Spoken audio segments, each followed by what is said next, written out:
Mr. Taylor, suppose Congress, suppose Congress passed this law. It says, because each living person has a trademark right to his or her own name, nobody can register a trademark containing the name of another person without obtaining that person's written consent. Would that be constitutional?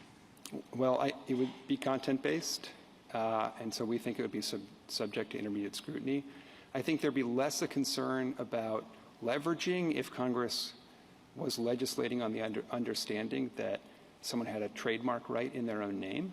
But I'd ultimately have to see the justification to see if it could survive. I mean, if we're talking about reason— You mean the intent of Congress is when you talk about the justification, the reason for the sponsor sponsoring this, introducing the bill, the reason why a majority of both houses voted for it? No, is that what you're saying? I'm not suggesting, Justice Alito, that you would examine the legislative history to try to determine the motivations of particular legislators. To respond to that concern, I would just underscore that we're not here with just a couple of floor statements. We've got the text on our side. All right. Well, let's put the legislative history aside, and let's say we know nothing about this provision other than what it says on its face. It says each living person has a trademark right to his or her own name. And therefore, you can't register somebody else's name without that person's consent. Would that be constitutional? If Congress were right about everyone having a trademark in their own name, even if they didn't use it in commerce— well, what if Congress says that they do?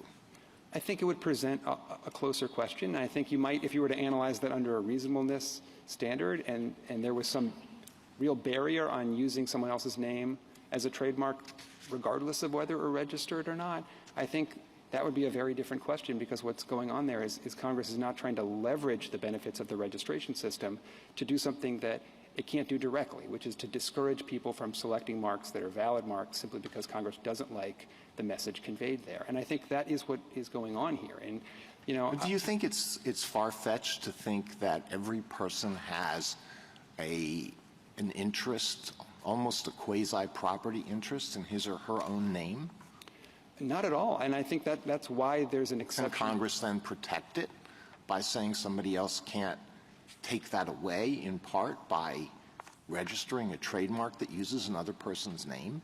I think Congress has already tried to do that with the separate surname provision that I was mentioning earlier. It's trying to ensure that, if everyone has a kind of there's a strong intuition we all have that we have an inherent property right in our own name and the ability to commercialize it, that you want to ensure that if someone's not just going to rush to the registrar to register the mark, Bob Smith, and then— Well, are you saying that this provision would be constitutional if the subsection C would be constitutional if subsection A didn't exist, but because A exists, C isn't constitutional? Well, I think that you'd have a question about fit at that point. So if 2A didn't exist, then 2C, in our view, would extend to prohibit marks that we think could properly be prohibited because they would be misleading or falsely suggesting a connection with someone when that connection doesn't exist.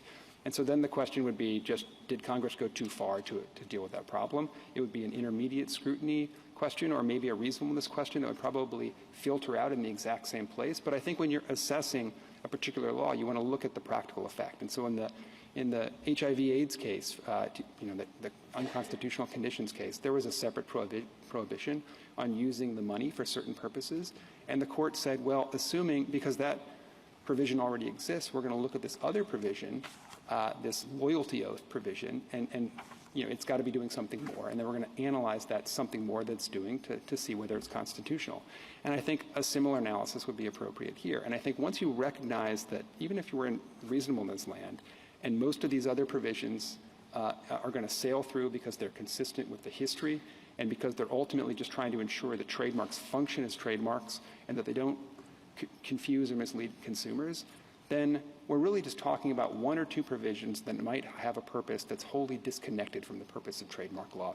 And I think what's so unusual about my friend's argument on the other side is that if the test is reasonableness for restrictions that are related to trademark law and the purposes of trademark registration, it's quite anomalous that for purposes that are totally unrelated, if the test is reasonableness for that, that for unrelated purposes where Congress is trying to leverage the benefits of trademark registration, you would have a lower standard, rational basis.